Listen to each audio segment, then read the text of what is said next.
Fid-diskors tiegħu il-kap tal-Partit Nazzjonalista Alex Borch wieħed impenn serju u determinat li jġib lill-Partit Nazzjonalista l-aktar qrib in-nies li qatt kien fl-istorja tal-partit. Dr. Borch wera l-fema li l-Partit Nazzjonalista għadu partit ħaj u li qed jirriġenera ruħu. Qal li llum il-Partit Nazzjonalista mhux qiegħed hawn biex jitkellem fuq telfa elettorali, imma pjuttost biex jitkellem dwar x'direzzjoni jrid jieħu lill-partit. Issa biex il-Partit Nazzjonalista fi kliemu ikun partit rebbieħ. Il-kap nazzjonalista wara l-fema li wara t-telfa elettorali il-Partit Nazzjonalista irid jirrifletti dwar x'se tagħmel aħjar biex jikseb il-fiduċja tal-maġġoranza tal-poplu Malti wawċi kollu. Dan għal Dr. Borch mingħajr ma jitwarrab il-progress li sar fir-riżultat elettorali ta' din l-elezzjoni ġenerali. Ewlenin fosthom qal li l-Partit Nazzjonalista fl-elezzjoni kiseb 13,000 vot ġdid u rebaħ 6 distretti elettorali.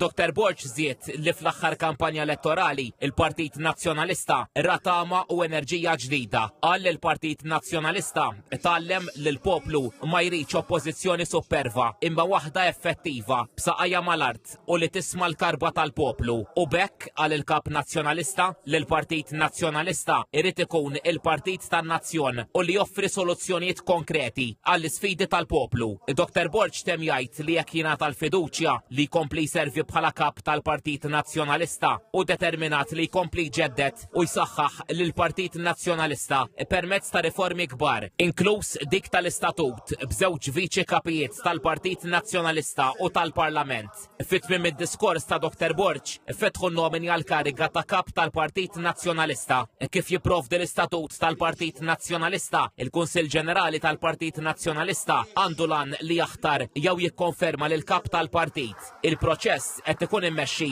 mill-Kummissjoni Elettorali tal-Partit Nazzjonalista